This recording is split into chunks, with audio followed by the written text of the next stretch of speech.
as I am also in the house, this evening we are having a very powerful conversation, an interactive section of first of all, the Southern Nigeria, second of all, the Biafra and the Oduduwa Republic discussion and interactive section. Yeah. This evening, we have some kind of controversial issues. I wouldn't say controversial issues because actually the record is very straight. We have come this evening to put the record straight for those mischievous elements in the southern Nigeria that are trying to sow the seed of discord, that are trying to sow the seed of division in a very strong relationship, brothers and sister relationship that we have formed in the southern Nigeria.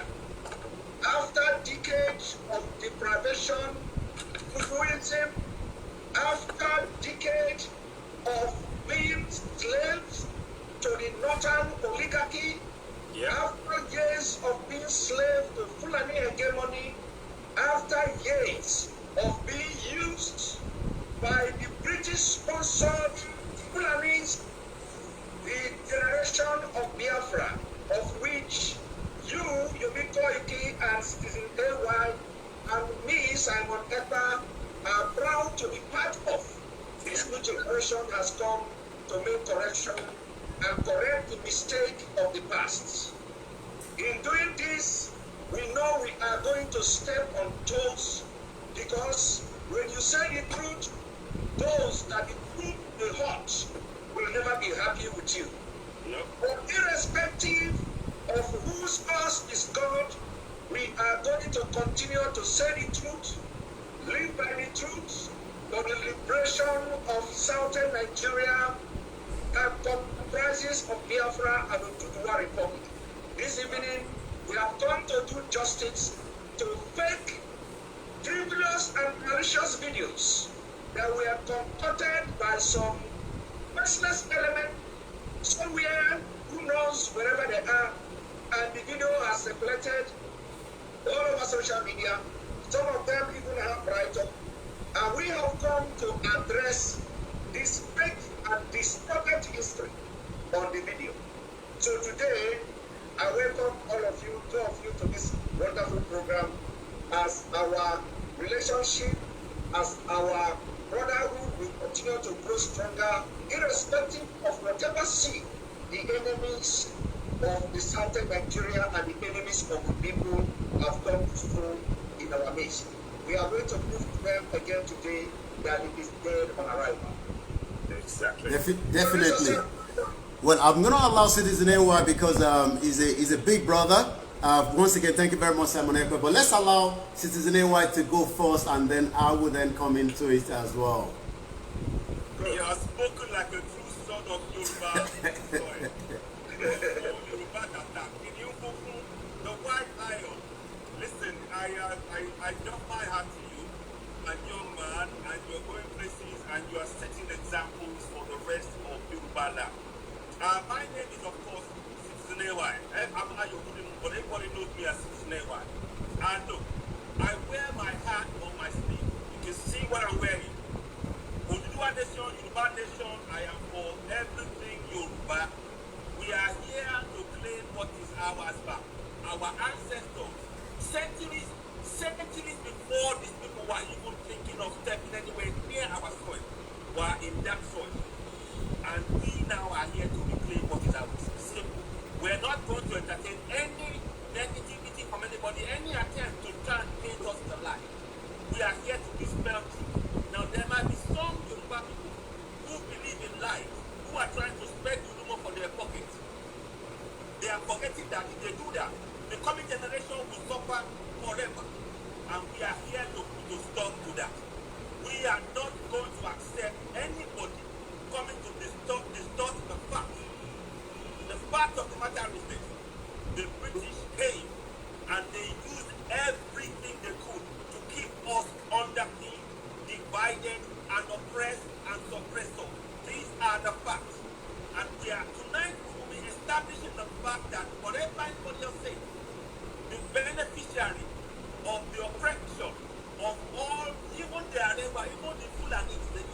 the Igbos and the Middle Belters. The beneficiary remain the British.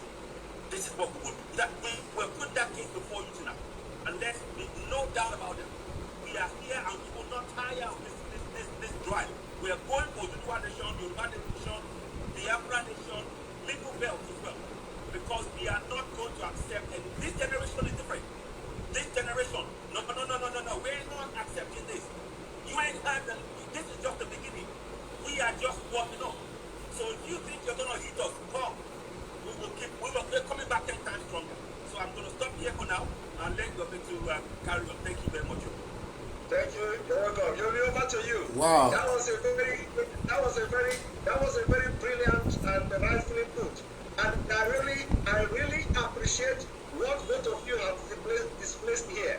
You know, when we are talking about the new generation, the culture stays number one. And what Yomi has done here is a very, I really respect that. That's exactly the way it should be. And it was a trial which you passed 100%. Yes. Okay, go ahead, Yomi. Well, I'll first say, all hail the Biafra, all hail the Oduduwa. A very good evening to you across the world. Good morning, good afternoon, good evening to those of you in Biafra land. Good evening to those of us in Oduduwa land. My name is Olayomi Koiki. It shouldn't be of any surprise, when you've turned on this broadcast and you are seeing, Simon Ekpa, you are seeing myself and citizensAY. I have sat down on a very beautiful interview on heritage with Mazi Nnamdi Kanu, a well-respected man. I'm always eager to sit down and listen to his broadcast. And I have the opportunity to be sitting down with a brother. I will use the word the brother, not because we are trying to play anything here. And I'm being honest because I remember the first time I did engage, Simon.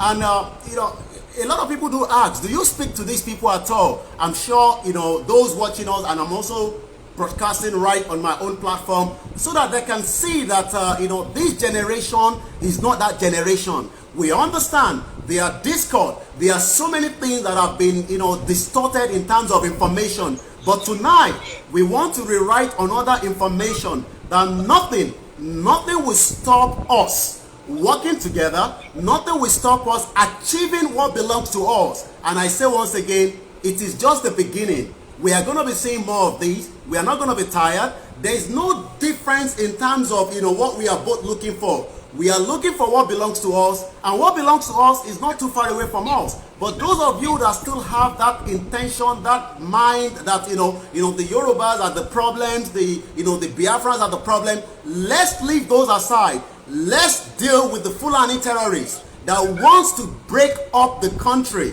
But we want a country of our own that will work for us and the next generation that is coming. We are just starting, and I'm sure we will hand over back to Simon. If you have not, I know you don't do this on your own platform, but I would say just click the share button so that we can reach as many people across the world.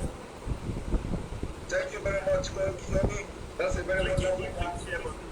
And let me make it very clear to those watching, through your platform, Yomi. Tell them that we do not just make broadcasts.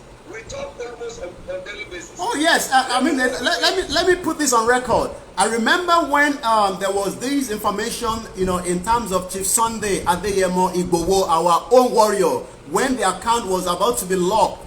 You gave me a call. It is not the first time we've been talking. We've been talking for a very long time. But what people don't understand is because, these are back end. But I'm sure today we've been able to prove to the generation that is alive that you are witnessing nothing new, nothing different, but we are witnessing a unity between us and the Biafra, and nothing is going to change that. Yes, we would have different opinion and view. Yes, some people will not be happy with it, but we are moving forward, and nothing is going to change that.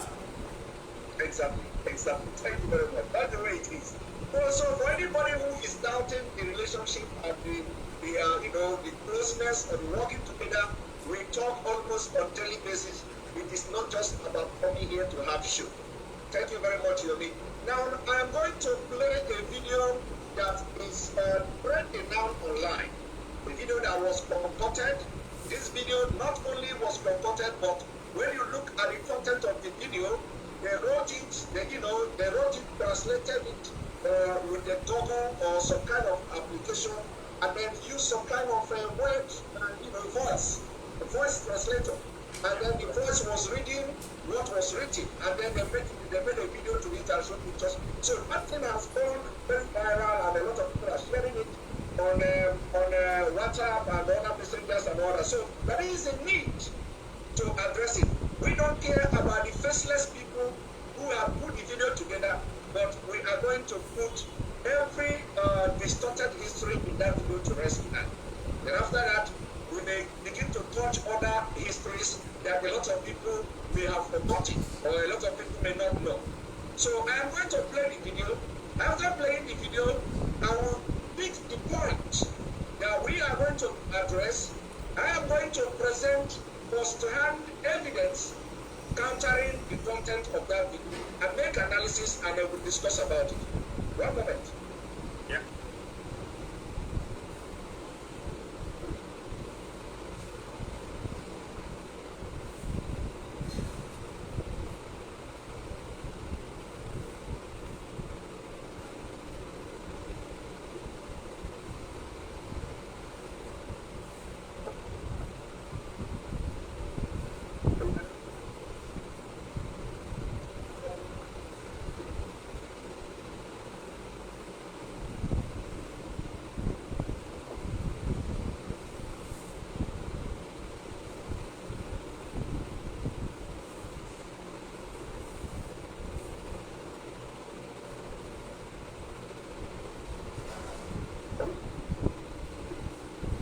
And like we all know, the question here is, who handed over Nigeria to Fulanese?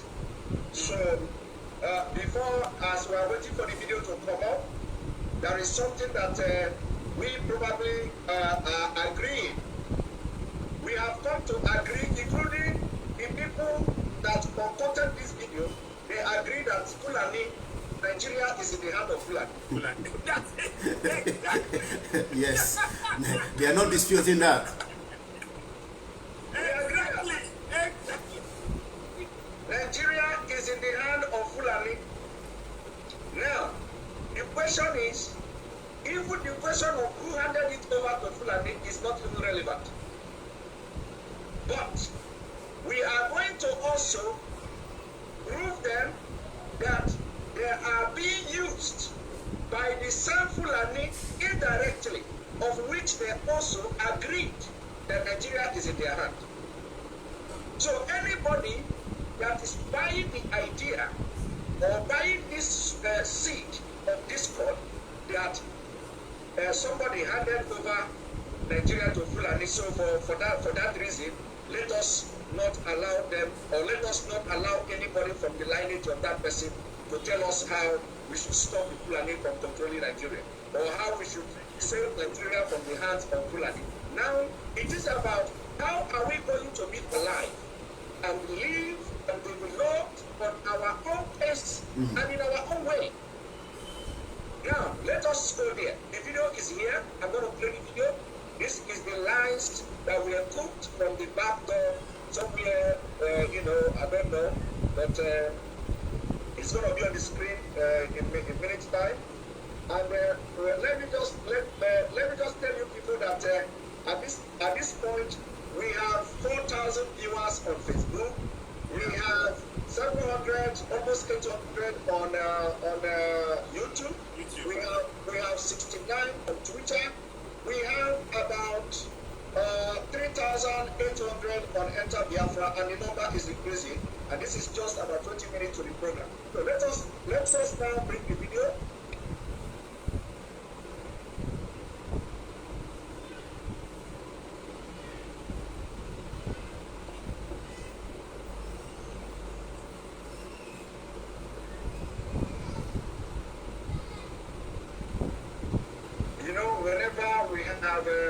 Whenever we have this kind of program, the system is always mad.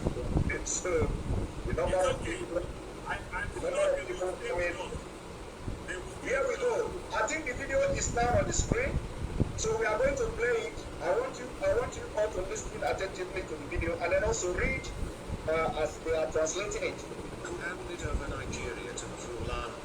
Someone said Fulani is Yoruba's #1 enemy and that the British handed over Nigeria to them. This is not the truth.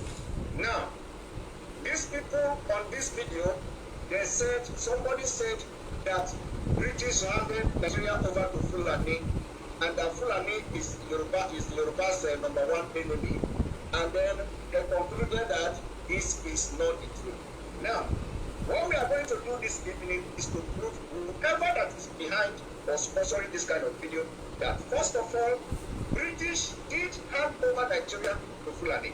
Two, Fulani is the biggest enemy not to just Yoruba people, but to the entire Nigeria. When I say entire Nigeria, comprises the south, the entire southern Nigeria, the middle belt, and even to the Hausa, real Hausa people, indigenous Hausa people. And so let us continue. The British did not hand over Nigeria to the Fulani. Parliamentary elections were held in Nigeria on the 12th of December 1959. The result was a hung parliament with no clear majority to form a government. 6 National Council of Nigeria and Cameroon's NCSC came first with 2,594,577 votes to get 81 seats. Now, when you look at this thing, they said the National Council of Nigeria and Cameroon. Nigeria and what? Cameroon. Cameroon. Came first with 2 million votes to get 81 seats. And this is actually a fact. Yeah. But I want you people to pay attention to the Nigeria and Cameroon. Underline it. Nigeria and Cameroon. That is the way the Nigeria was handed over. It is called a systematic conquest of Nigeria, of southern Nigeria. Now, after this election, you find out that as time goes by, the people you see as the National Council of Nigeria that made up Cameroon and Nigeria started to depreciate. They were reduced, the map was distorted, and they were cut off and reduced to zero. So, and one thing I want you to pay attention also is that Nigeria and Cameroon together made up 81 seats, only 81 seats, as far back as 1959. Now watch, with the vote of 2 million, pay attention to that. With the vote of 2.5 million votes, they got 81 seats. Now let us continue. The Woolhouse Action Group, AG, came second with 1,992,364 votes to get 73 seats. Now, are you looking at the number? Are you looking at the differences in number? The Woolhouse Action Group got 1,900,000 votes to get 73 seats. Let us continue. However, the Ahmadi Bello's Northern People's Congress, NPC, came a distant third with 1,922,179 votes to get 134 of the 312 seats in the House of Representatives. Now, here is where the magic started. This, however, Ahmadi Bello Northern People Congress got 1,900,000 votes to get how many? 134 seats. 134 seats. Now, you will tell me it is because of demography or the map or whatever you call it. Out of the 312, the other people got 2,500,000 votes to get 81. The other people got 1,900,000 votes to get 73. Why these people got the least vote and they got how many seats? 134. Have you seen impunity? Did you see impunity? Which means during the time of, I'm sorry that our faces are not showing. Which means during the time of this 1959, it was not about the population of the people. Today, they are telling you it is because of population. That's why they don't have several local government. That's why they don't have a larger state. But as far back as 1959, it was not as a result of population. You can see the difference in the votes. That people who were even larger in the population to get 2,500,000 votes got 81 seats. Yeah. While the least people got 134. It was a systematic conquest, making sure that the northern Nigeria, controlled by the Fulanis, got control of the government. That is the process. We are laying the foundation. We are laying the foundation of the process of handing over Nigeria to the Fulani by the British. So let us continue. Yes. We are watching. Like getting less public votes. The above three major political parties in the election did not get enough number of the seats to form a government. An alliance had to be formed to determine who would rule. It was a no-brainer that citizensAY and the Wolau-O's Action Group should make a coalition government as they came first and second respectively. A Wolau-O then humbled himself and volunteered to be a deputy prime minister or finance minister in a coalition government with Zik as the prime minister. This was because the citizensAY party had more public votes and seats than the Wolau-O's Action Group. Zik invited a Wolau-O's team to Asaba, the gateway between the Yoruba's western region and the Igbo's eastern region, to hold coalition talks. The talks were a clever ruse to keep Action Group's hopes high, so that Action Group would be kept distracted from meeting with other minor parties for talks, including Northern Elements Progressive Union with 8 seats, Mobile Grand Alliance with 6 seats, Igala Union with 4 seats, Independent Candidates with 4 seats, Igbo Tribal Union with 4 seats, and the Niger Delta Congress with 1 seat. Whilst the Action Group team was waiting in Asaba for a meeting with the NCNC, they read in the news that Zik and the NCNC had gone up north and clinched the deal with Ahmadu Bello on forming a coalition government with the NPC. Now, this is where the discussion of the history comes in. We know that during the time of looking for coalition, something played in here. The thing that played in here was that Zik you are looking at now was in position of Tinubu today.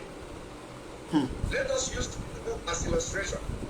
Zik was just as Tinubu is today in Yoruba land, in the Igbo nation there. Now, what these people who made this video did not want to bring to the level light here is what made Zik to form that coalition.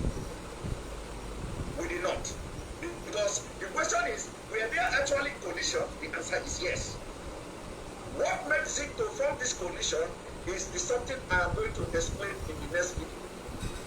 But let me give a brief of it. What made Zik to go and form this coalition was the British. Zik collected money. Not even him collected money. The British government funded Zik. The campaign of the Zik, and Zik collected money through his whatever bank he was running there. Now, they came to him and said, if you do not make sure that the Fulani have power, they are going to look into your financial activities. And that was revealed by John Smith, the late John Smith. The same thing, thank you very much. The same thing Tinubu is doing today, which must be resisted. That is why Tinubu cannot come and talk upon all the illness going on in Yoruba land. Yesterday, people throat were slaughtered. Tinubu is here to give statement. During the time of Amotekun formation, it took Tinubu all manner of pressure to come and give statement at the end of the day. But today, he has never spoken one single word. And people are wondering, it is the same position that Zik lost during this time, that the position Tinubu is now. Tinubu is doing everything to safeguard and secure everything he has achieved in Nigeria. The same thing Zik did. And the action of Zik was not a collective interest for the interest of the Biafra or the Igbo people. He did it out of selfishness because of the threat coming from the British government that if we do not go to North and form this coalition, we are going to put you to prison. And I am happy that some of you have listened to the confession of that man, British man, which we are going to play the video very briefly here. This is where these people failed because they are making this video on purpose to confuse people. The decision was never a collective effort or collective interest or collective opinion of the Biafra or Igbo people. Never. The same thing Tinubu is doing today is what Zik was doing then. Now let us listen. Fulani would be the Prime Minister of Nigeria while Zik would be the figurehead Governor General. Even Nkrumah of Ghana was shocked. He asked Zik why. And even Nkrumah of Ghana was shocked. Remember that he was very, very shocked because nobody knew what was playing behind the scene. Nobody knew that the British government was ready to kill Zik if he didn't do it. Because they needed to give the power to Fulanis. And let us watch. Having spent so much energy fighting for colonial emancipation and then settling for a toothless bulldog role when Nigeria needed him the most, Zik wrote in his autobiography why he did not form a coalition government with the Wolao. In 1947, with over £13,500 raised from the Yoruba people and given to the NCNC, Zik had led other 6 prominent NCNC delegates to London to protest the obnoxious laws of Governor Arthur Richards. The trip ended in failure with backbiting, abuses and accusation of theft against Zik. Zik's opponents of the NCNC accused him of squandering the money in the trust of Nigerians. Zik replied insinuating that the Yoruba on the team, that are Mrs. Funmilayo Ransom Kuti, Prince Adeleke Doyen, and Dr. Rabi Ola were the problem. There erupted a heated and prolonged press war between Zik's political reminiscence in his West African pilot and H.O. Davis political panorama in the Daily Service. This led to Igbo in Lagos rushing to buy machetes in large numbers thinking a tribal war was imminent. The governor and his general secretary, Hugh Foote, quickly called Zik and H.O. Davis to order at the government house. Zik went away with the resolve that the Yoruba must not be allowed to rule over others in Nigeria. And afterwards in the Daily Service published the speech of Zik in 1949 about Igbo being destined by God to conquer and rule over others. This, among others, will explain why Zik rejected a Wolau's offer of a coalition government in 1959 and instead worked with the Fulani. This was also a very big lie and distortion of history.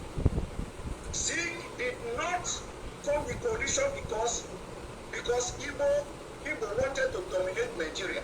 It was never the reason why. The reason is what I have just explained to you. But in this video, they wrote this thing like this and used this voice translator to translate it as if somebody is reading it. Everybody knows what I'm talking about, the application. So this is a lie, and this is targeted at creating disunity, creating division in the southern Nigeria, so that the Fulani, with the person already agreed that Nigeria was handed over to them by, whoever the person was, will continue to subjugate our people to all manner of degrading treatment, slavery, subjugation, and what have you. And we are here this evening to put them to shame. Let us listen. The Fulani had been reading Zik and the Igbo through the lens of his 1949 speech ever since. The Fulani way of neutralizing Zik when the opportunity came in 1959 was to offer him a powerless post, which surprisingly Zik and the NCNC dutifully accepted in place of being Nigeria's first Prime Minister. Now, the person where, even in the video, they went further to indict themselves. Now, if Zik was actually thinking that Igbo would dominate Nigeria, why would he go for the list? Why would he go for a ceremonial, whatever they call it? Because it was not about the Igbo supremacy. It has nothing to do with the Igbo domination.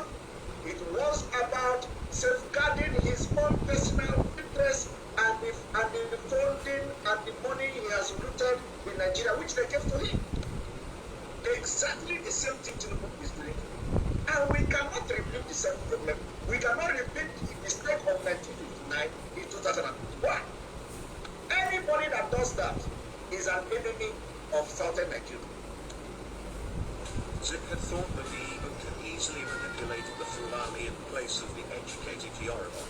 thus manipulated Balewa to arrest Awolowo in 1962 and to have him jailed for 10 years in 1963. You see, they went further in this video to say Zik manipulated.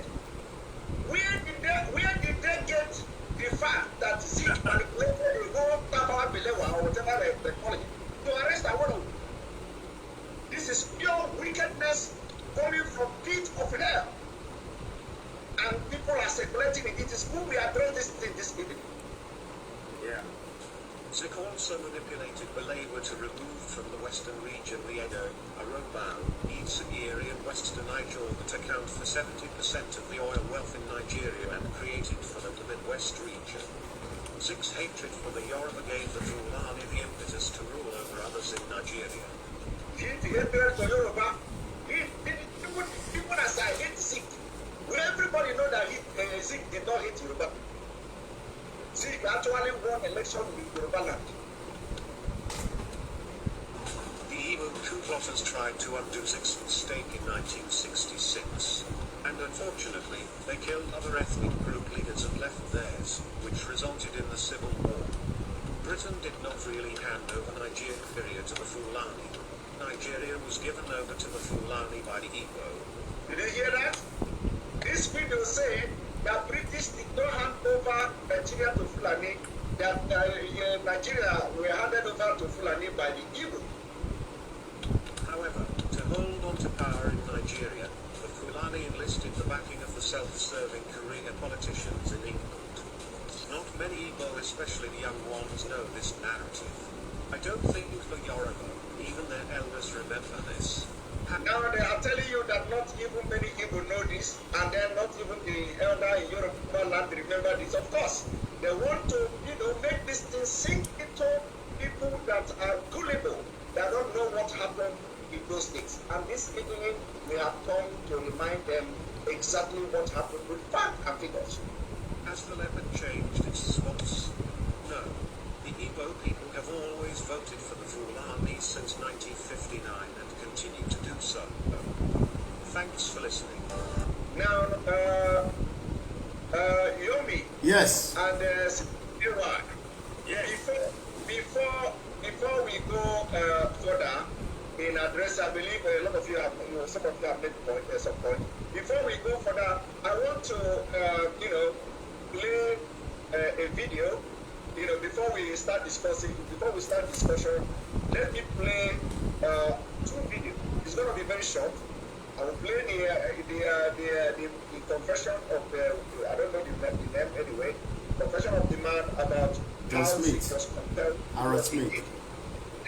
And then I'm going to play a video of the Nigeria independence, so that there is something that transpired on that independence, and I want to play that video so that people can see it. Now let us play the confession of that man first. One moment.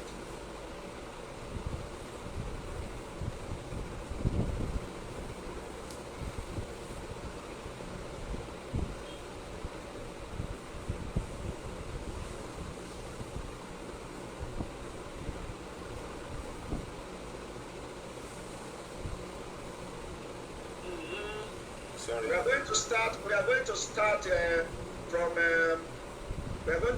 from 10 minutes to the video, and then I think and then we'll play it up to like I think 12 minutes or something. Let us go there. Dangerous. Is there a particular reason? Why the fear from the British government?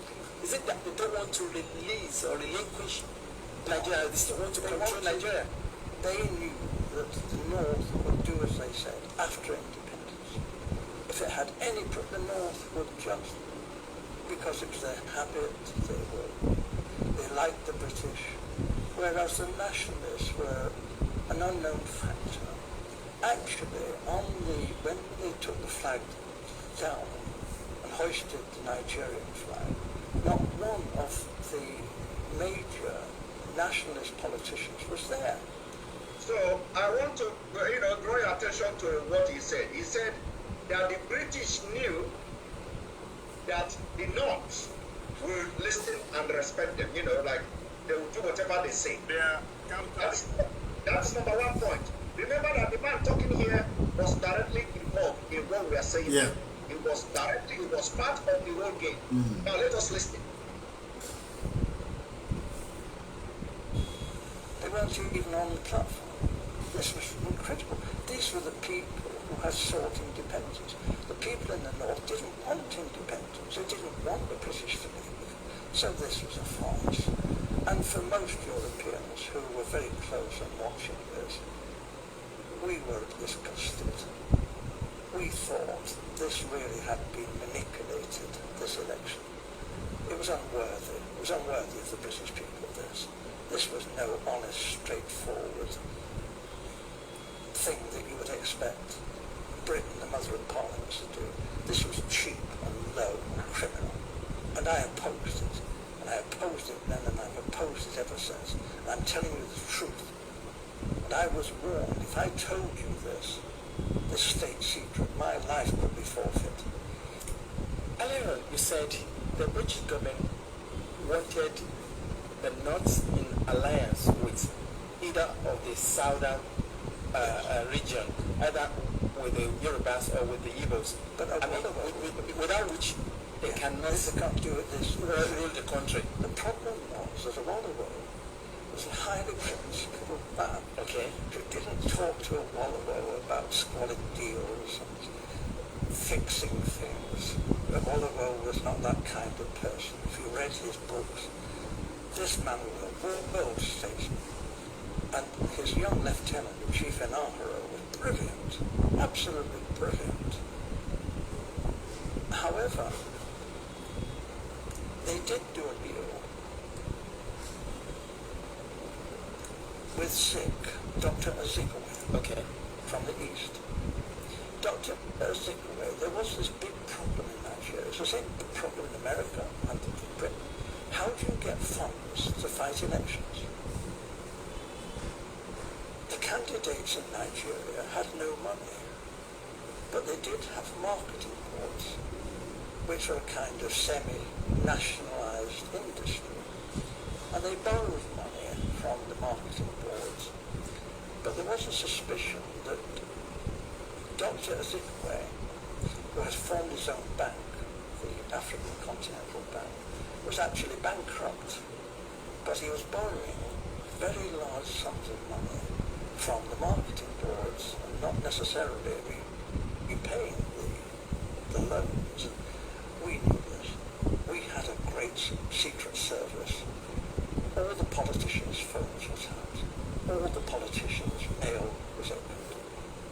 Everything that any major politician did in Nigeria, we knew in hours. We watched. We knew all that was going on. Are you saying, in essence, that Dr. Azikiwe took money? He was blackmailed by the British to do our bidding. Now here is the thing here. I want you to pay attention to what he said earlier, that British want coalition with the North, either of the southern part. That they did not say, British want part of some of this party to form coalition. Rather, make it very clear that the British want a coalition with the North. Do you understand the point now? Now they have to look for somebody who is not highly principled. Who is that person? Zeke. Zeke has borrowed money, squandered money, looted money, and they have to now blackmail him. That if you do not form this coalition with the North, we are going to put you to prison. That was not for the interest of the Igbos. That was a personal decision to save his head from going to prison. Just the thing that Tinubu is doing today. Not only Tinubu, a lot of people are doing it today in Nigeria. And that's why all of us here, 3 of us here, and thousands and millions of Nigerians have risen up and said enough is enough. And somebody is making up a deal to bring us back to 1959.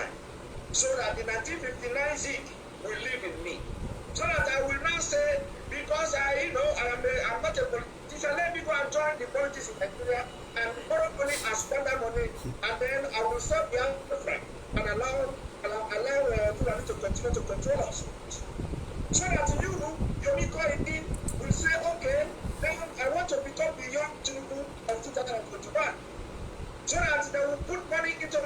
out, and then I will go and join coalition with Fulani. And then forget about the Oduduwa movement. Exactly. Forget the Oduduwa movement, so that we will continue to slaughter Yoruba people while they are asleep. In Ogun State yesterday, they slaughtered people. Yes. Now, you will not think about all these things going on now, because in 1959, the Fulani were slaughtering only the Igbos in the north. They were not slaughtering the entire Nigeria. They were not going from one place to another, but today they are doing it. Now, you want somebody to come and do exactly what the Sikh do, or you want to now form a new tribunal in 2021 that will now overlook all the killings in Yoruba land.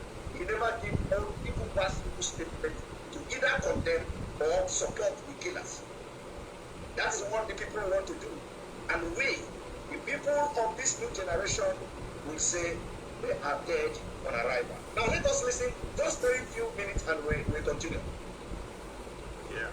He told Dr. Ezekwe that he could go to prison if an inquiry was carried out into his bank and his financial circumstances. However, we would not want to be vindictive if Dr. Ezekwe was cooperative in helping forward the plans that we had made in the best interests of Nigeria. Dr. Ezekwe has nothing in common with the northern politicians. He loathed the northern politicians. But Dr. Ezekwe went north, did as he was told. And what he was promised was this. The real power, effective power, would be in the hands of the northern emirs. That's it. However, it would look great if the president was Dr. Ezekwe, and he was given a field marshal's uniform and an admiral's uniform. He asked, please could he have a row of medals? But they said, well, no, that was a bit difficult, to get the medals. So when the ambassadors started arriving, he was known to be asking people from foreign countries, perhaps. Now, you, me, and citizensAY, I don't want to play the video further because I know all of you must have watched it, but I've been able to make the point I want to make. Now, one last video before we start, talking. One last video. One moment.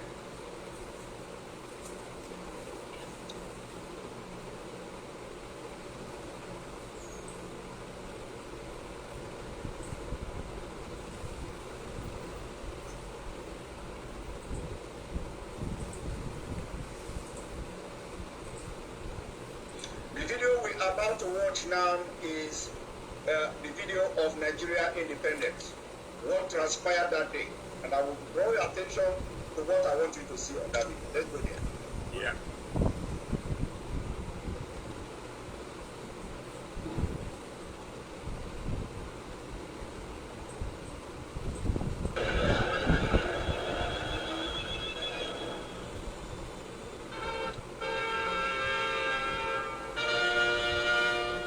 Racecourse is the scene, and it's the afternoon of Nigeria's great day, with thousands awaiting the climax and resolved to relish every minute leading up to it. Princess Alexandra, with Sir James Robinson, the retiring Governor-General, must have enjoyed the whole jubilant atmosphere of the occasion. A first-class show was put on for the benefit of spectators.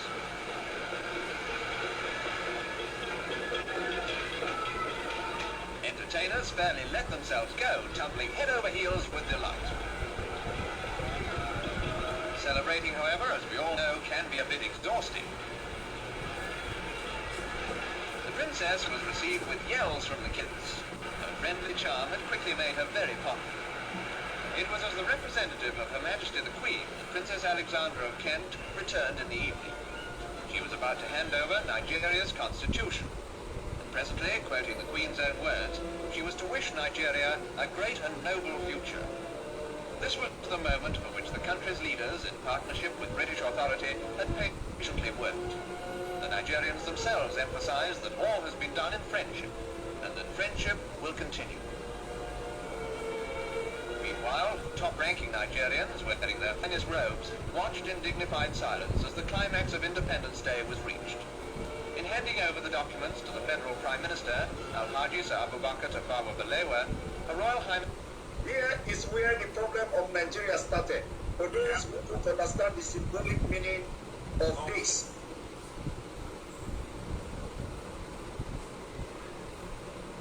Independence Day was reached.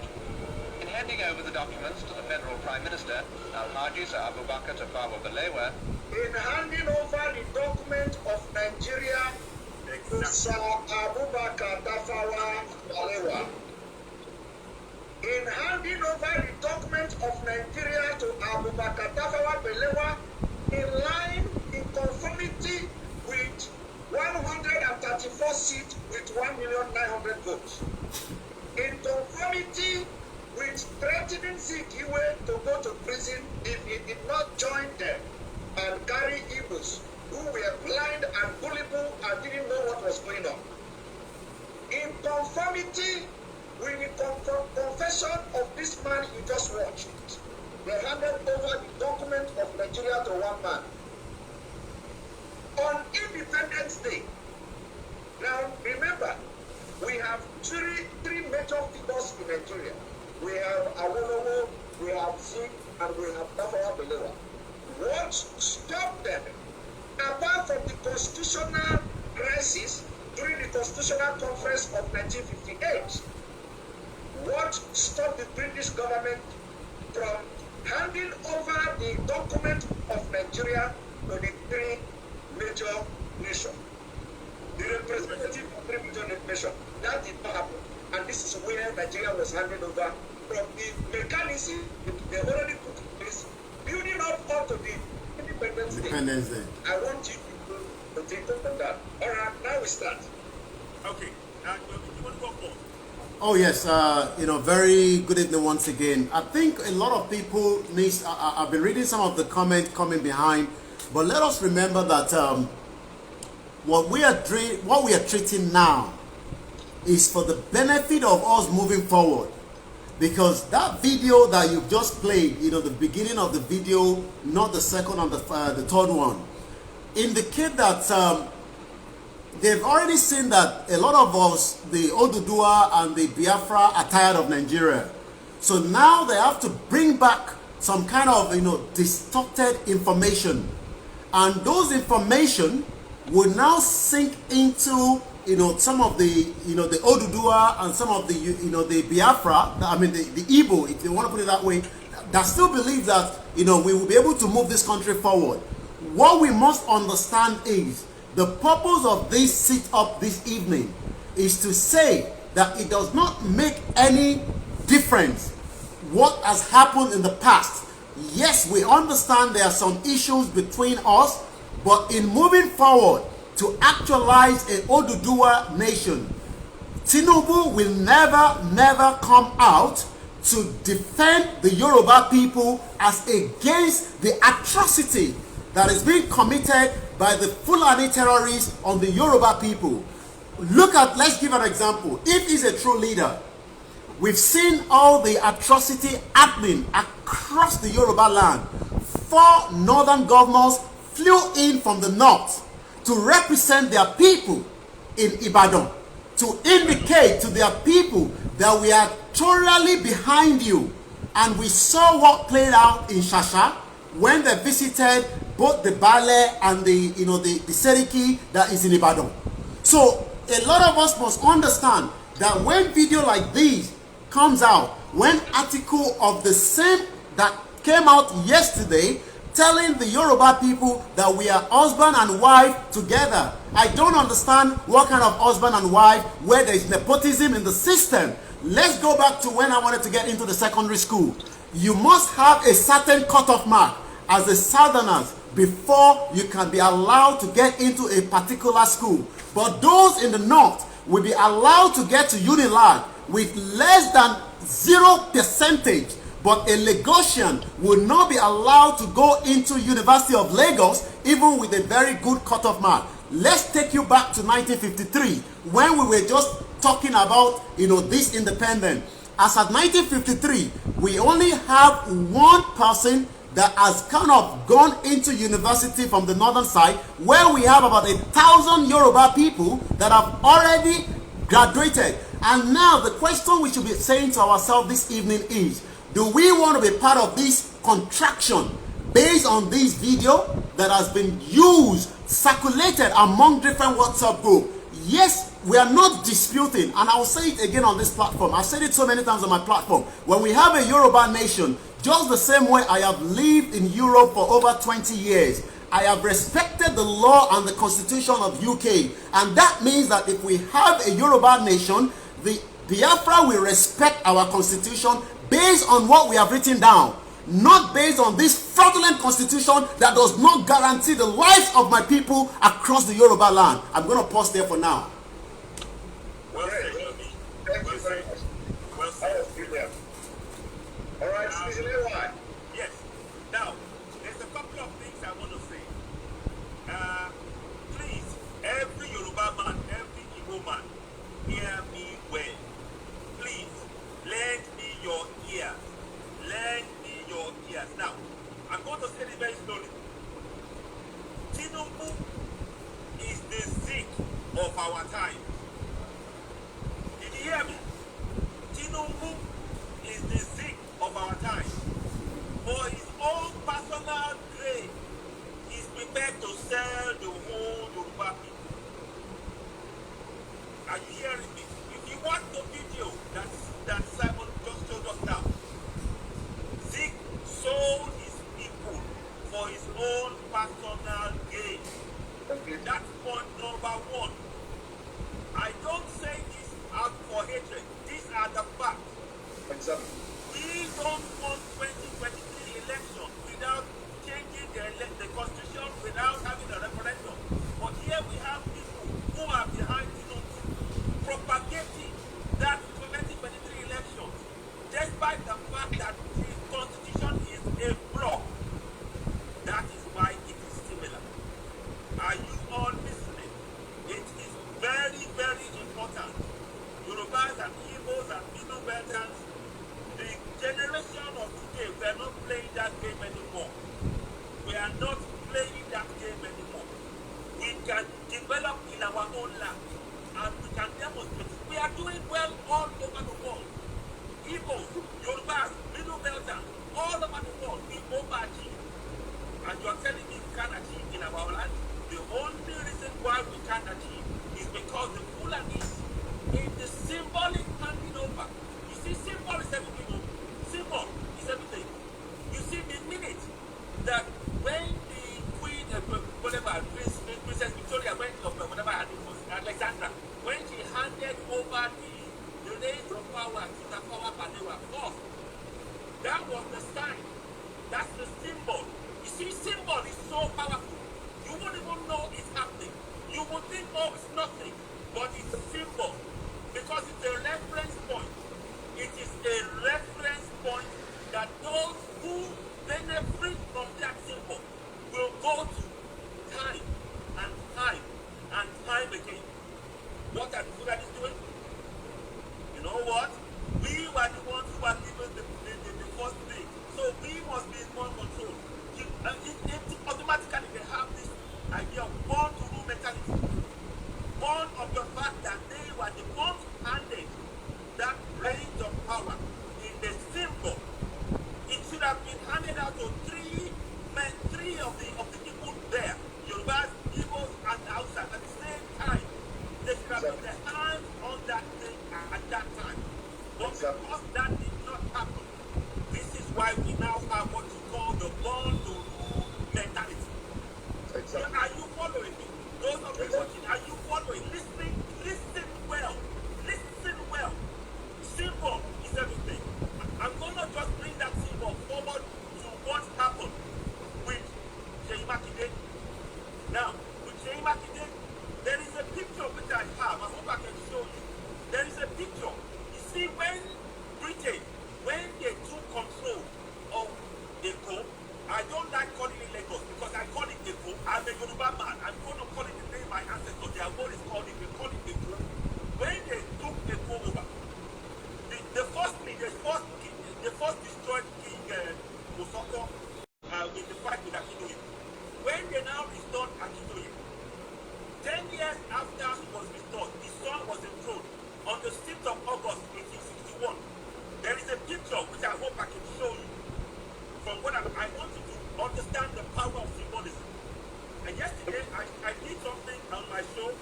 on my broadcast, and I'll see if I can show you that picture.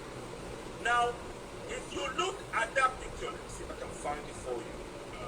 I'm just trying to get it for you. Is that it? 1 second, please. Just give me a second.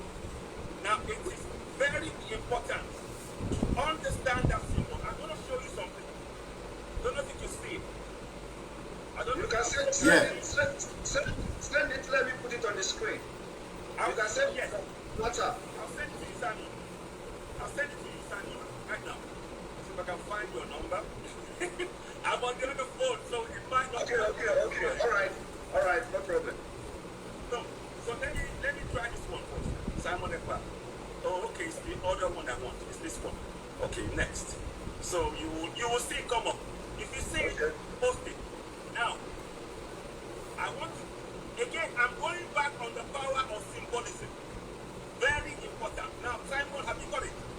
Yes. Have you got it? Yes, I've got it. Put it up. Put it up. Because I want people to understand the power of symbolism.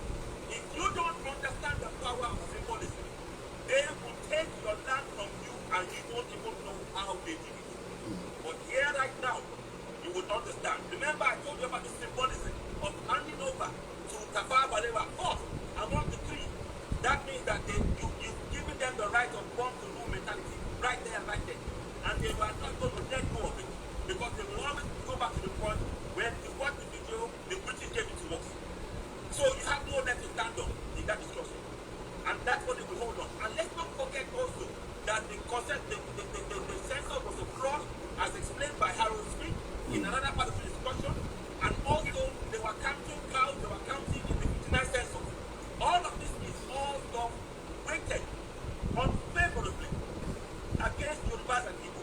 These are things. Now, Simon, have you got that video of that thing out? Can you put it up? Yeah, I'm trying to, you can continue, I will continue talking, I will bring it to you. Okay, now, you see, the symbolism is when the picture comes up, you will notice something. Sheima today is in the middle.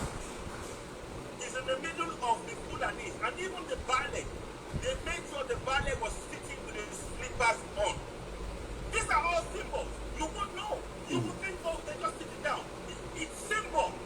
They are symbol that this is a conquered territory, and the Fulanese are sitting on either side. They are sitting on either side. Now, I'm going to bring you back to the 6th of August 1861. On the 6th of August 1861, King Dosumu was marked forcefully.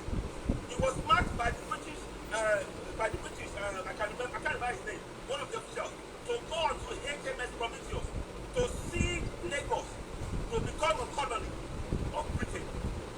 Now, when he was forced, they forced him to come onto the boat, and that was a sign to say, we on this boat, we are the ones in charge, you sign what we tell you.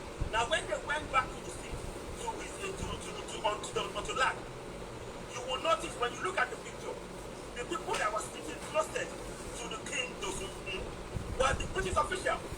He was in the middle.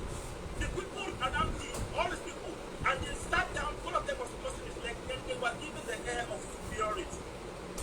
Are you following what I'm saying? That is about symbolism. Because the people now understood that the people who had the power was not the king. The king was in the middle, circle. So you can call him king all you want, because he became a slave king.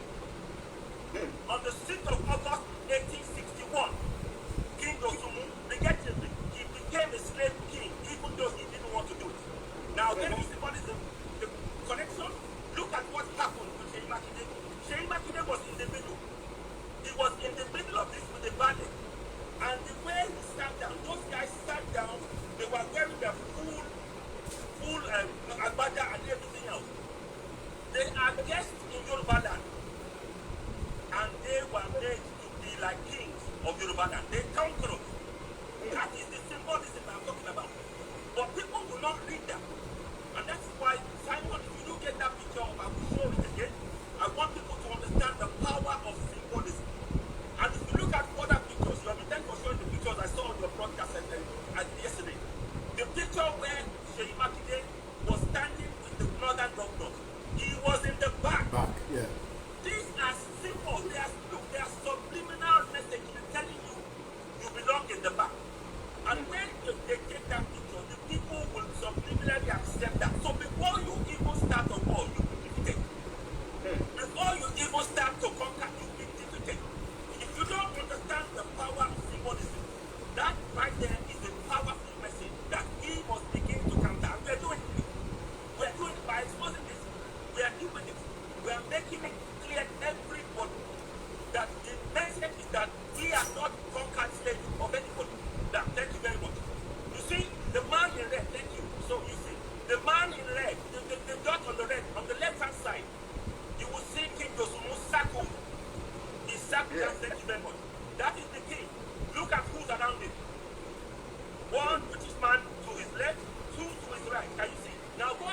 Let's go and look at Sheikh Makinde. See? Yeah. We had two to his left. Fulani man to his left. Yeah? To his left. And there's a Fulani man to his right. The second man in the middle is a ballet. But with slippers on. All of these are symbols. They are telling you that we are in charge. So all of those who want to say we are bad, we are not in charge of anything at this point. But we are making you aware of it. You need to wake up and take back what is yours. This is a symbol. Thank you very much for showing that, Simon. Now, before I go, there is something I want you guys to bear in mind. We must all, as Yorubas and Igbos, I want you all to please write this down. You must all watch The Journey of an African Colony by Olusegun Osasore. I recommend it. If we can start burning that video, clips of it, put it on CDs for our family, because our history has been hidden. It's been hidden from us. People are believing the lies of these people in power. The Olusegun Osasore, The Journey of an African Colony, exposes all of this. You can watch it in camera. You can replay it. You can freeze-frame it. Our youth need this. We need, as soon as our kids are born, as soon as they can start reading, we need to tell them that story of the journey of an African colony, written by Olusegun Osasore. We are on course to see how we can get this actually something that we should do, on a large scale. But right now, those of you who are abroad, I'm sure you had it. Watch all the 7 episodes, because it tells you the real story of Nigeria. It exposes all the things. And even the food that you don't understand, in 1906 and 1907, Lord began. He led men into north to kill all of the leaders. He led them, they were slaughtered. There was bloodshed. They were conquered by the British. These are stories that you need to learn and understand. So it's up to the Fulani to either accept that reality and begin to actually work against it, but hopefully they will learn. That is not, and that's the story that they really discuss. They're so focused on this Madafodio thing that this is a bigger existential threat to even themselves that they don't realize. But we will park that to one side, because you see, preservation of ourselves as Yorubas and Igbos is our own priority. When we got ourselves secure and safe, we can look at the thing with them, but right now, our priority is to save ourselves. So I wanted to talk about that. Now, the other thing I wanted to talk about was, so I think I've covered everything. I'll stop for now. Okay. So, Simon, I want you to carry on. Thank you. Yes. Thank you very much, Mr. Ewa. This is very strong point you've raised. And, one of the strongest points you've raised now is that Tinubu is the seed of Yoruba land. Yeah. That's a fact. That's a fact. Now, what we'll be looking at now is, first of all, do our people in the south know the motive of the Fulanis? Did our people understand the agenda of the Fulanis and still hoping for 2023? Now, I want that we discuss on the motive and agenda of the Fulanis. But before we go, I want to play a video. Our phone is always video to prove we are not just talking. I am going to play a video of a Fulani, of a northern governor, serving governor, saying today, 18th day of February 2021, that the bandits are tired. That Nigeria needs to help them. Now, I want to play the video. One moment. I want to discuss on the motive and agenda of the Fulani. But before we go, I want to play the video. Yes, I came in this evening to thank Mr. President for his quick response to the plight of Nigerians following. This is the governor of Niger State. Two serious abductions, kidnapping incidences. Earlier today, the Inspector of Police, the NSA, 3 ministers helped this president came to congratulate us in the state. Secondly, I also took time to brief Mr. President on the events as it happened. At the same time, we rubbed minds on what we think should be done so that we find an everlasting solution to the problem. So, this President has confirmed to me that this matter will be given proper attention, and we will continue engaging the service chiefs at the federal so that we can guide them and advise them on what we think should be done. So I think it was a wonderful meeting. Having met the president, what assurance can you give to Kagara community and the entire Nigerians? To be honest, I'm very convinced from what Mr. President told me, and I feel I have seen the presence of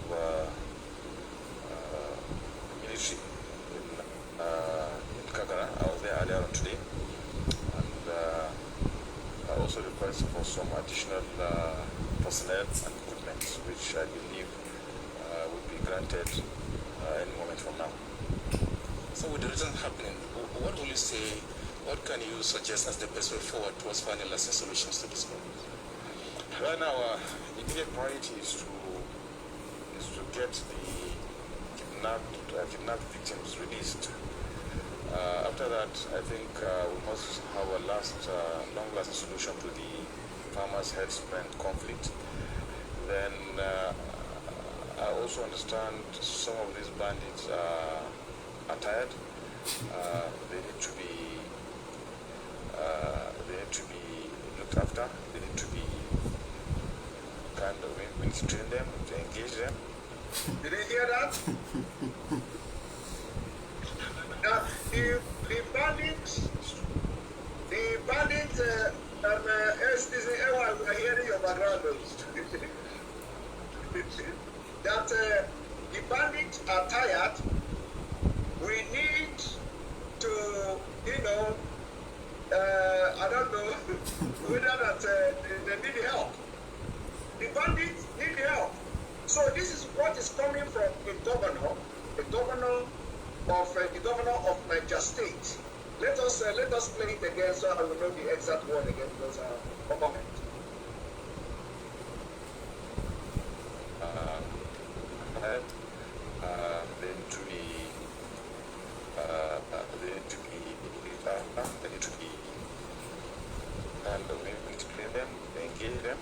Okay, that they are tired, that they need to be looked after. The governor of Niger State said that the bandits are tired, they need to be looked after, and they need to engage them.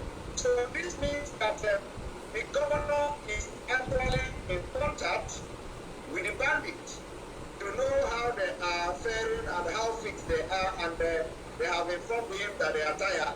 So they want to be looked after. Looking after is to give them more money to buy up because they have agenda that, of course they are calling them bandits. We know they are not bandits. A lot of them have said that they are bandits, that they are terrorists. So they need to get more money for more arms, more ammunitions to carry out the agenda. So why I played this video is that can we now talk about the agenda of Fulani? What is the agenda?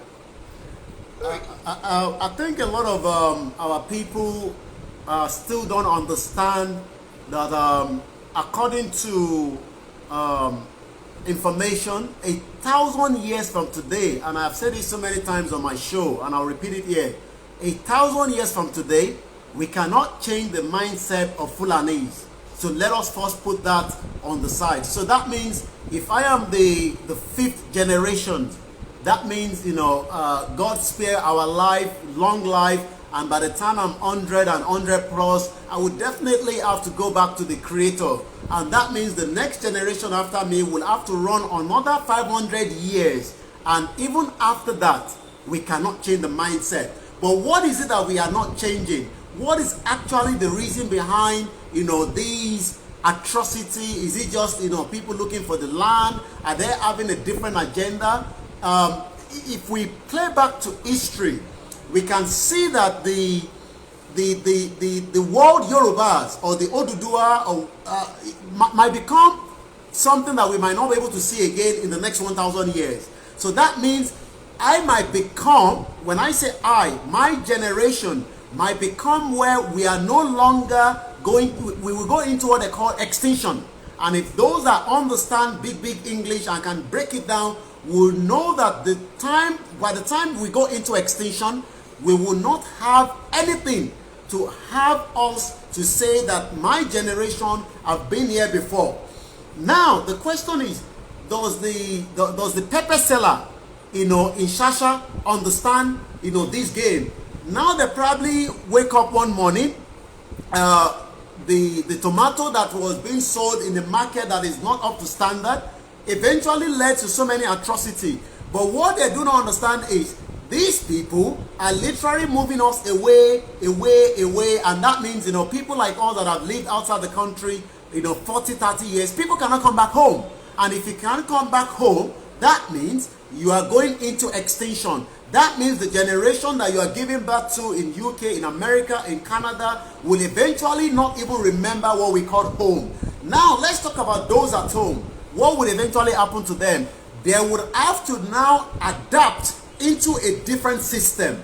And those are the systems that symbolize what citizensAY was talking about earlier on. Where you look at the ballet that is meant to be the one controlling the resources of Shasha area, the ballet that is meant to be the one to know more, has now become less powerful than the the Seriki that was installed on top of them.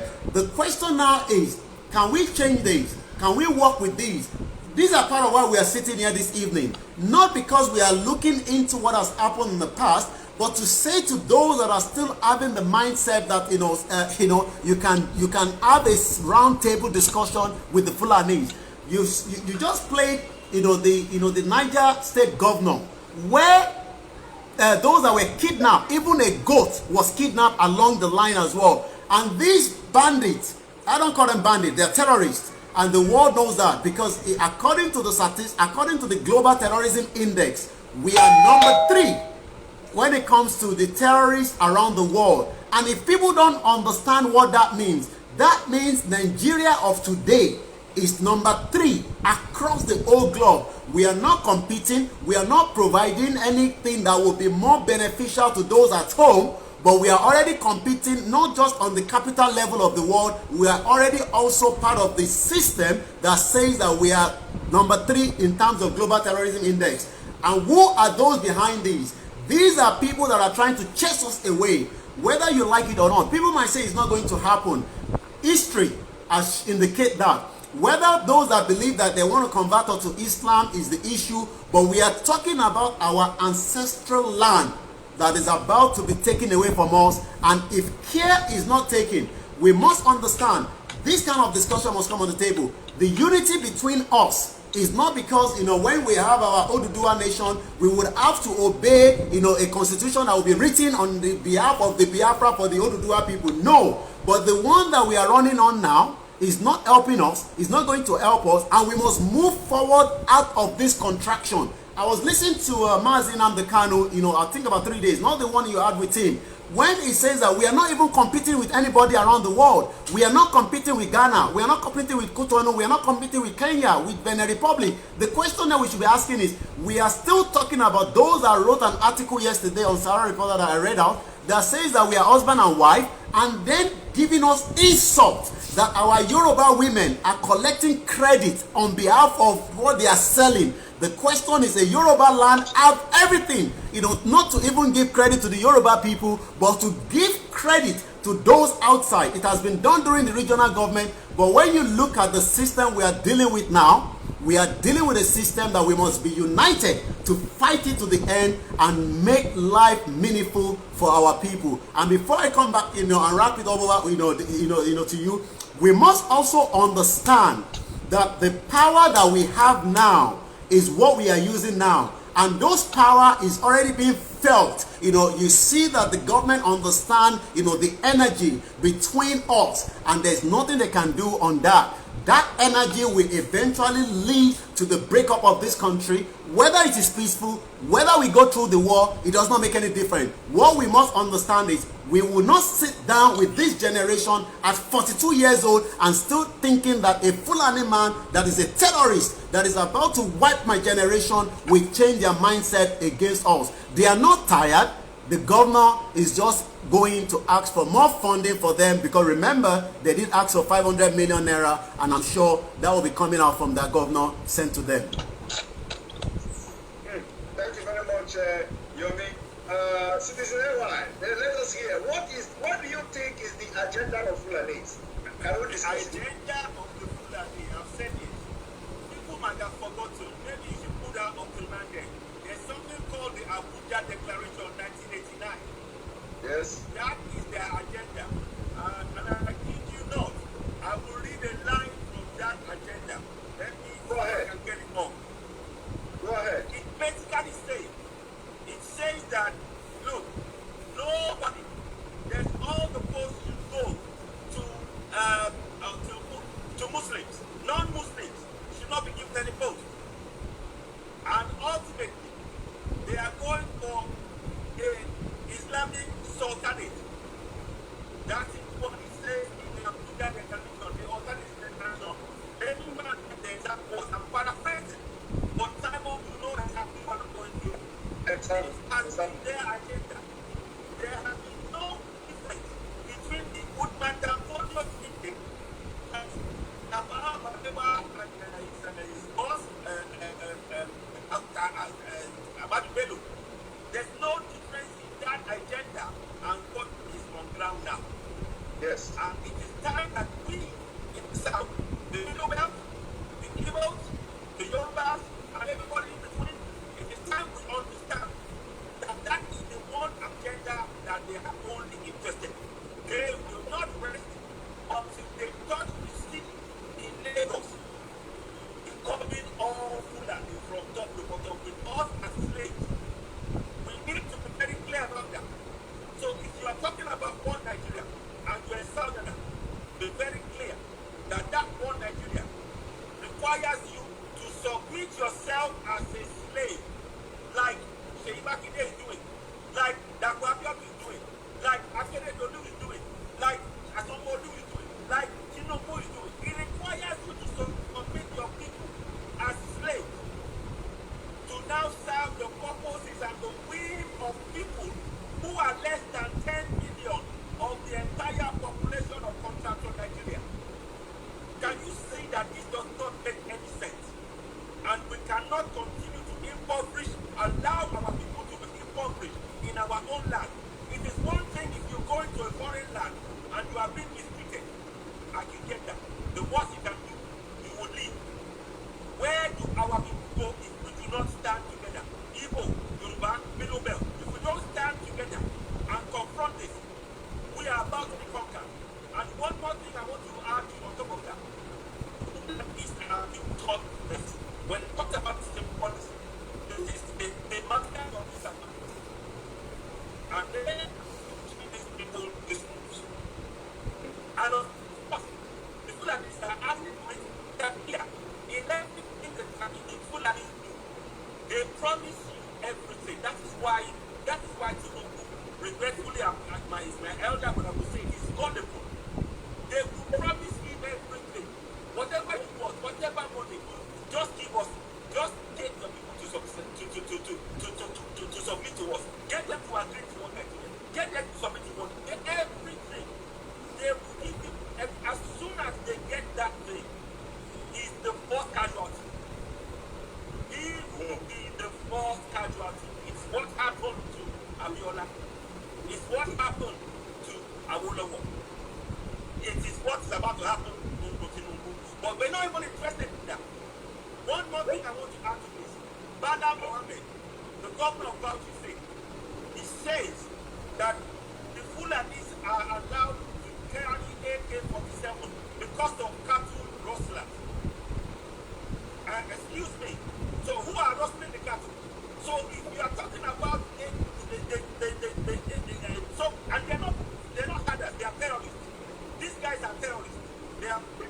terrorists. If they are allowed to carry AK-47, what about the farmers in whose land that these Fulani terrorists with AK-47 take their cows to destroy? I was watching the program, I was watching the video today. A man in Benue, I think on in Niger, was talking about that every time since 2016, they've been coming in and destroying this crop every year, losing thousands and thousands of naira with nobody compensating him. And this is happening all over the south. If they are telling us that the Fulani terrorists can walk around with AK-47 with impunity, destroy crops. So tell me, why is it okay for the Fulani terrorists to walk around with AK-47 in the farm of the people who are farming for themselves, manage their own business? But it's not okay for those people, the farmers, to have AK-47. Why? Can they explain that to us? Why? We need them to come and go on TV. Don't even tell me. Let them go on TV and explain to us why the farmer whose crop has been repeatedly destroyed by this same Fulani herdsman. He was talking about Fulani terrorists. And the man said one more thing. He said when they move to a new area, the Fulani terrorists have now moved in to the same place where they are farming now to secure themselves, to start doing the same thing all over again. But he won't hear this government talk about that. So I want those who are talking about one Nigeria, you will understand something. I'm telling you, you are one Nigeria. If you're not careful, that one Nigeria will kill you and your family. If you're not careful, that one Nigeria will kill you and your family. They would abduct you, they will kill you, and this government will do nothing. Exactly. They will do nothing. I'm going to stop there for now. Over to you. Thank you. Thank you very much. Thank you very much. And of course, when you look at this whole thing, it is because of the conquest of southern Nigeria and the Middle Belt. It has nothing to do with any other thing apart from grabbing your land, ancestral land. And let me now bring to the screen one of the governor of northern Nigeria, what he has to say. The governor said, like you are, as you are looking at the screen now, he said, bandits are not criminals. I do not understand where the man,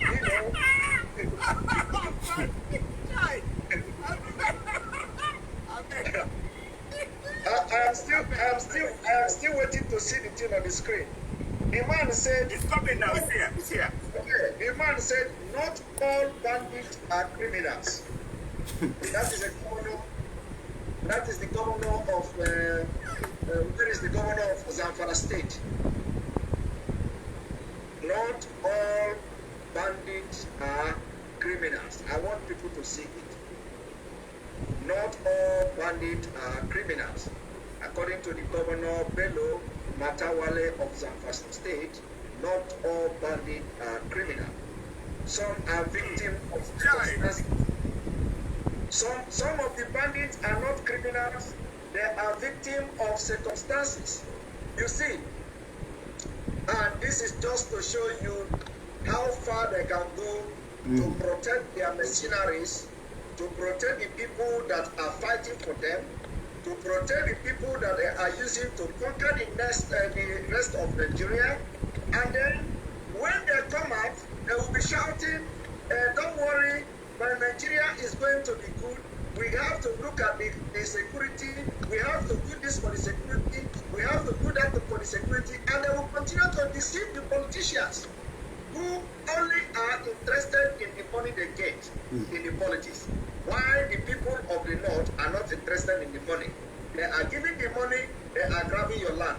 As I'm talking to you today, do you know that they control the Niger Delta oil? All the MDs are Fulanis. As I'm talking to you today, do you know that in Lagos State, one of the biggest controller of the Apapa war is a Fulani man? Do you know that the Emir of Lagos owns one of the biggest company in Nigeria, Port Authority in Apapa? A lot of people do not know this. A lot of people do not know that a Fulani Emir is settling land dispute in Yoruba land. A lot of Yoruba don't know this. How can a Fulani man come to Yoruba land, to Lagos, and then you, citizen AY, you begin to fight for land. A Fulani man, you will go to him to settle your land in your own land. Well, that was part of what. Sorry to buttress there. You know what was happening in Ibarapa. This the Seriki in Ibarapa was so powerful that he has now become a landowner where people go in, just like you're saying. When people have problem with the land, and a lot of people will remember, especially those from the Oduduwa, will remember that video. That video generated a lot of conversation when the woman was shouting, "Siwati Jokomio, Seriki Wati Jokomio." So she gave a land, to be processed, by the Seriki. I'm talking about the one that we eventually chase away, and just like the question you ask, people do not understand the havoc. Let's assume that what took place, that I witnessed in Ibarapa about 3 weeks ago, has not happened. That means this guy will still be there. Let's now add more years to it, maybe another 30 years. He might have died, but his children will continue with that legacy. And that means one day, the whole Ibarapa will no longer be in existence, and that will then become another territory that is being controlled. So our people must wake up and understand that this one Nigeria is not going to work, and they will do everything to bring disunity among those that wants to live in one Nigeria. Who wants to live in one Nigeria? The Middle Belt wants to leave, the Biafra wants to leave, the Oduduwa wants to leave. And they must understand that the Arewa cannot hold us back just because they want to keep one Nigeria. I'll come back again to you. Exactly. Thank you very much. And again, I want to, in Biafra, we have the people who have actually looted, looted money, killed people, committed all manner of atrocities, and we have a way of fighting them. We are reminding them. Some of them, they committed this atrocity when we are still very small, when we are still children, and then to them, they thought that all the atrocity they committed that nobody know, nobody keep the record and all that. So today, this our generation have all record of everybody, especially those from Biafra. There is a man who they call Chief Emmanuel Iwanyawu. Chief Emmanuel Iwanyawu is somebody that nobody talks about him in anything good. He came some weeks ago to say that IPOB, of which I am proud to be part of, is endangering the life of Ndi Igbo in Nigeria. So we decided to remind him of who he is. And then, of course, it has not ended though. We reminded him that all the atrocities he committed, we will give him 14 days to begin to revisit the road he collected the money since 1980 something till date. He has actually endangered the life of Ndi Igbo more than anybody, more than Nigeria. Because people died. People died on the road he refused to build. People died on the road he collected the money and refused to build the road. Today, let me show you a video where he is talking like a chicken. Yeah. So why I'm showing you this video is that we are not only, our own is that we will tell you this a struggle for survival, a struggle for freedom is a matter of life and death.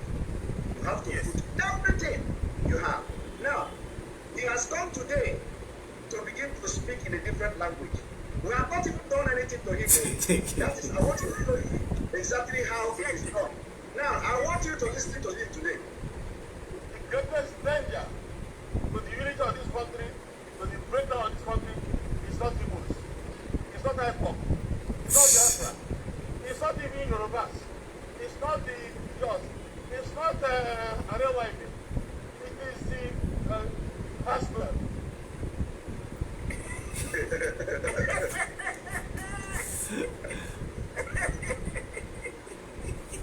Glory seriously, as they say, glory seriously. So I did not even, we have not even started. He has come today, just few days. He has come to apologize. He has come to apologize. It's breaking.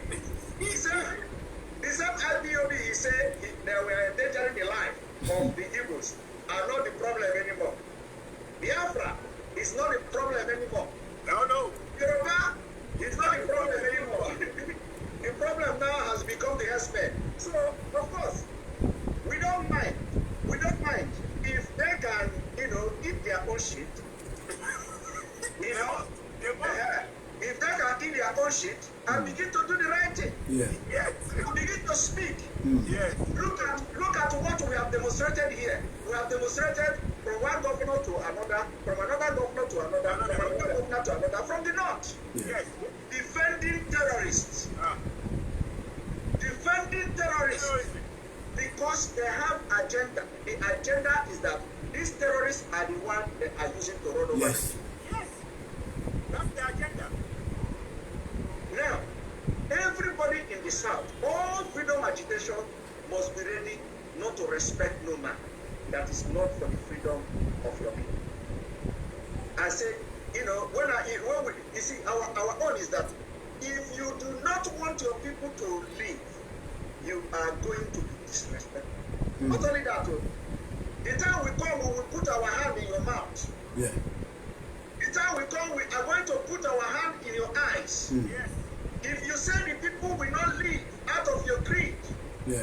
we are going to bring you down before you use our people for sacrifice. Yeah. Yes. Now, when you look at all this, I want to play a video, just one more video, and then we begin to give our conclusions and all that. Just one moment. Yeah, no problem.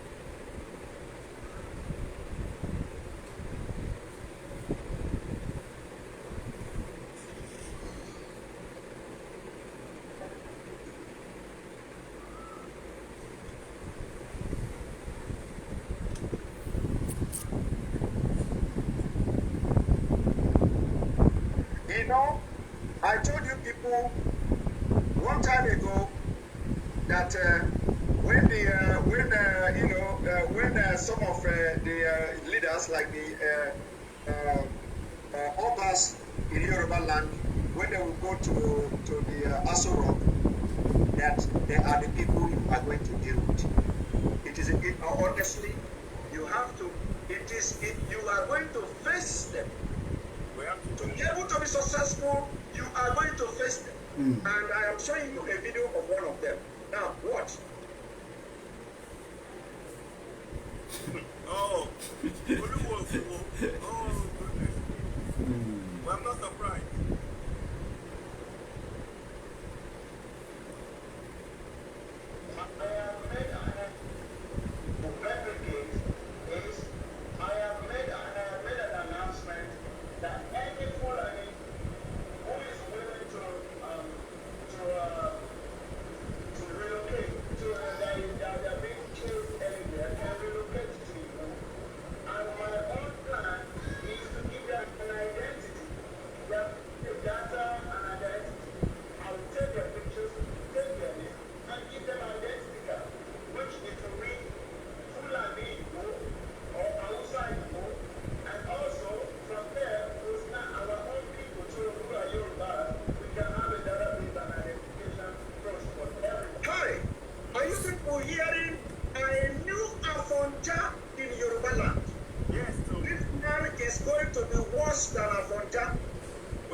He said that he has invited all the Fulanis that have been chased away that to come to your war.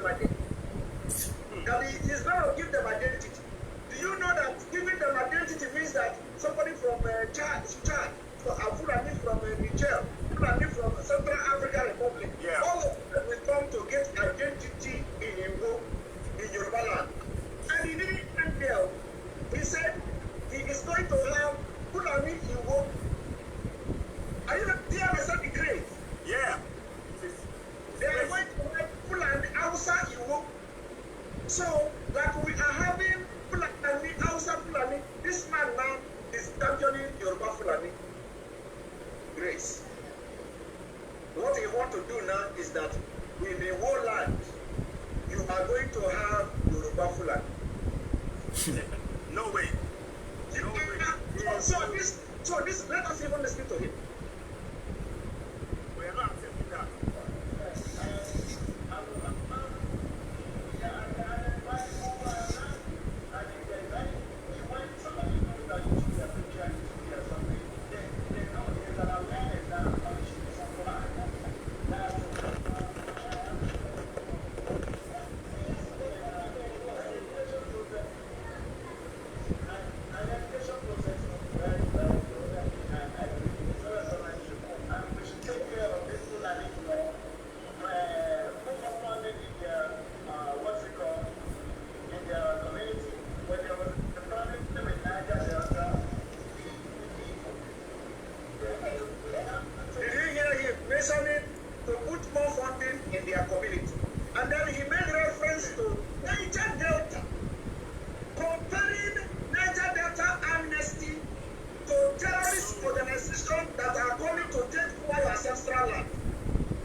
No way. No way. A big mess. The man is talking nonsense. He's not speaking for your man. Let me say this categorically. He's not speaking for your man. Yeah. He is a Yoruba that has come to the Fulham, as he's supposed to say. He don't have a Fulham. He's not speaking for Yoruba. He's not speaking for us. He's speaking for his pocket. They stuff his pocket with money. He's not speaking for us. We reject everything he's saying. Am I correct? Oh yes, not just that alone. I mean, when this man is talking to give identification to people that have already coming into our porous borders, and those that would then end up coming more. And the question is, just like we said, by the time they settle down for another 30 years, they'll probably have to chuck his head out of his body and then take over that Igbo land. But I'm sure these are more reasons why our people must understand that is one individual that we have been following for a very long time. He wants to change even our culture, by thinking that, is representing the emir rather than representing the Oba, that we have in the Yoruba land. And that alone is a big problem. And I'm sure this man is more after the money than rather after the people. Now, let me just add this again. I said this to Simon behind scenes, but I'll just for a few minutes. It's important to understand that in 1979, our kings were stripped of their constitutional power, and they have not been restored since then. They haven't. So this man is not only powerless, but the Fulanis are using him to try to get us to be focusing and agreeing with their own plan. And then they will use it to say, oh, it's one of us who said it. So they are happy to go along with it. So they are playing tacky and they are playing a clever game that we must not all go. This is all a ploy. And so a man, woman, young, old, every Yoruba person on this planet, on planet Earth, we must unequivocally reject what that Oluwo of Igbo is saying. He is talking out of his behind, and we reject everything he's saying 1000%.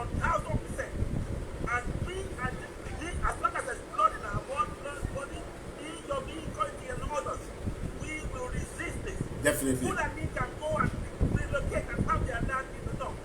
If the Yoruba man dares try what the Fulani are doing in the north, they will kill not only that man, Yeah. they will kill the Entire family. The entire Yoruba neighborhood will be finished in one day. The emir will call all of the Fulani to go and circle that area, and they will kill every single man, and they will rape the women. So we say no. They want a categorical no. We are getting this without evidence. It's not going to be a question. I'll stop there for now. Thank you very much. Thank you very much. Thank you very much. I also, before I play the last video, I also want to draw the attention of our Yoruba brothers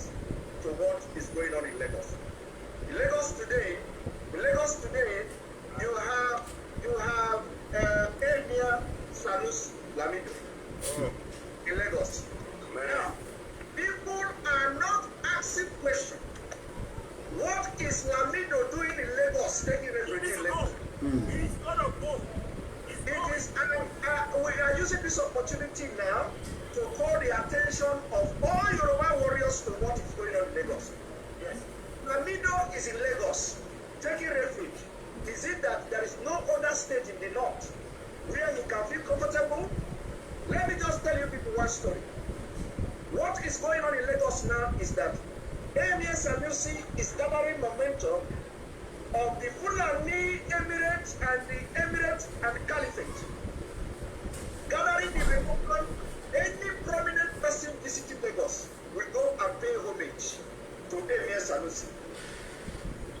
When you go to his palace or whichever place he is in Lagos, you will see that Fulanis and the Hausa people are, they are sitting on the floor, rounding him like a king. And anybody that comes to Lagos, this I'm telling you now is a fact. Anybody that comes to Lagos, any prominent person, international person, any foreigner, any white prominent person coming to Lagos will say, let us go and pay homage to him. To Paris. Now, on what ground? On what status? What is the agenda of Emir Sanusi to stay in Lagos and people are paying homage to him? I want people to pay attention to that. There is something more deeper than him staying in Lagos taking refuge. He is not taking refuge. It is all about the agenda of the Fulanization and taking over the entire Lagos. Lagos is the biggest target of the Fulanis. In addition to the area you already have, you see what happened in the ENSAS. Oba of Lagos is powerless. Yeah. Oh yes. Completely powerless. This Somolu will go to the emir, Fulani emir, to pay homage to Fulani emir. The Seriki. And to Seriki, it is happening. Now, let me play the video before you continue CYAY. Now, this video you see now, it will be on. This is the video of the Seriki. Is it the Seriki or Seriki in Oyo State, right? Seriki, yeah. In Oyo State, where over 6,000 Fulanis were arrested.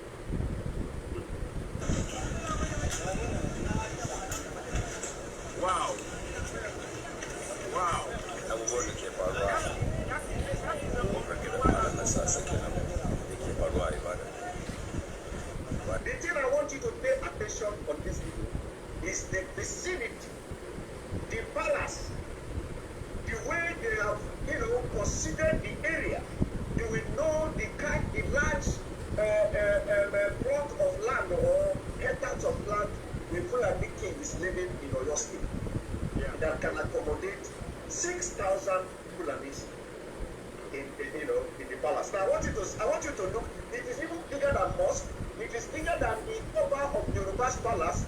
It is bigger and bigger. I want you to tell me how many Oba in Yoruba land have a place that can accommodate 6,000 refugees. Now watch. Wanda mata da ke cikin gida, wanda mata wa da ke cikin gida. Mutanen muna cikin wahala yau wani babu wanda ya sha ruwa, babu wanda ya ci koi, ba wanda ya ci ruwa, ba wanda ya sha. Ga wakil da suka samu ɗaukuwa ga su da ɗaukuwa mai suke gobe.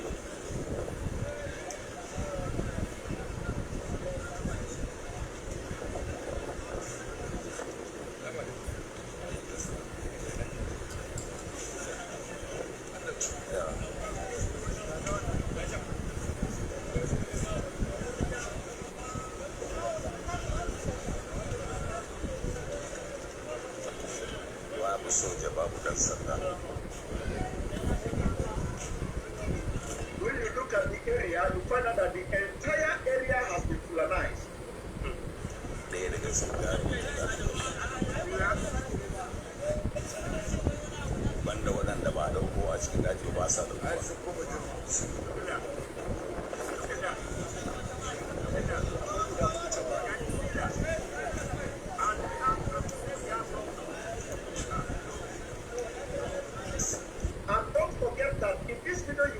Watching now, the people that went and vandalized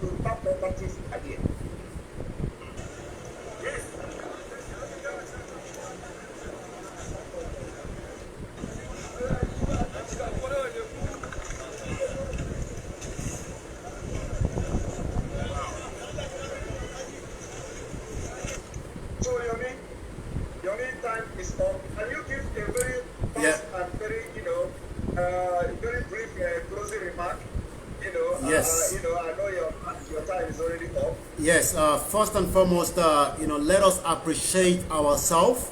Let us understand that the fight for freedom that we are agitating for is not a movie script, it's a reality. And that reality is part of what has brought us onto this broadcast. That reality should not just be between this broadcast, should be a unity between and among the South, the Biafra and the Oduduwa, so that we can move forward.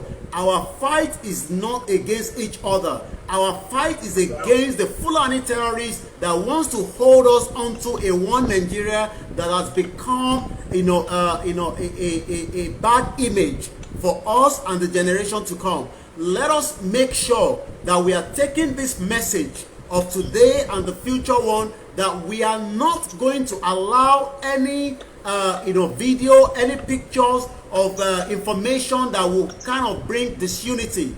Yesterday I came out quickly, just when I saw the Arewa Consultative Forum saying that the Southwest and the North are husband and wife and slave and master. They even took out the Biafra completely out of the picture.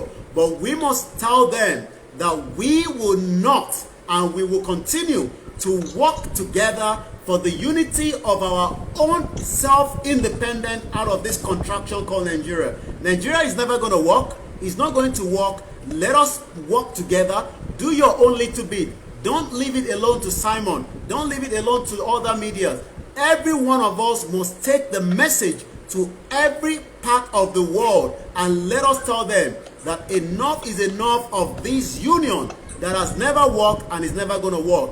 I will be leaving now, but I'm not leaving forever. I will continue to come on different platforms. We will continue to work together to make sure that those in the government of today and those that still believe in one Nigeria, that you will not create that disunity among the Biafra and the Oduduwa. And once again, I'd like to say thank you very much to those that have been following and been watching in the last, I believe it's been about 2 hours or so. But again, my name is Olayomi Koiki, and I really appreciate, Simon Ekpa for the great job you are doing. Each time I'm watching you at home, not when I'm inside this location at the moment, I do watch you on a big screen because I want to capture as much as everything that you're saying. And once again, kudos to the work you're doing for the Biafra. And I'm sure history will not just remember you, history will remember every one of us as we move into a freedom that will give us a better life. Thank you very much. Thank you very much. That's a brilliant work. Thank you, Yomi. And the work continue. Thank you. Yes. Bye-bye.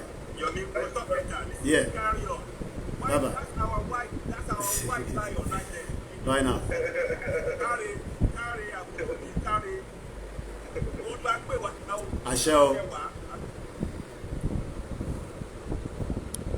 Okay, and I'm gonna bring the broadcast to the end from this side as well. Thank you very much for those of you that have stayed tuned and watched. One thing we must understand is we are moving forward. We're not gonna relax. We will do everything within our means. You saw what took place in Shagamu, where there was an awareness campaign. Awareness for Titon. Let us continue that awareness, and we will continue to bridge the gap between us and the Biafra as well. Our problem is not the Biafra. Our problem is the Fulani man that wants to hold me and you to bondage. And we must say to them, enough is enough, and we will stop that atrocity that they've done on our people. And on that note, I say, have a very good evening wherever you are. Thank you very much to those that have joined, and I will be back again some other time. Let us remember, let us remain focused, absolute focus.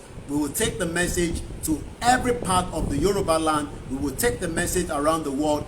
We are peace-loving people, and we will work closely with every individual that wants the progress of the Yoruba nation, especially our father that we are saying happy birthday once again to Professor Banji Akintoye and the rest of the team that are working tirelessly as well. We are continuing to work behind the scene. We are putting up more videos on our YouTube. I'm sure a lot of you that have been following me on on our YouTube, you will see some back-end videos. But again, Chief Sunday Adeyemo Igboho, remain focused on the Yoruba agitation. No going back. No 2023 election. Have a very good evening wherever you are. Bye for now. My name is Olayomi Koiki. A lot of you know us as Koikimedia. Bye for now. Ó dàbọ̀.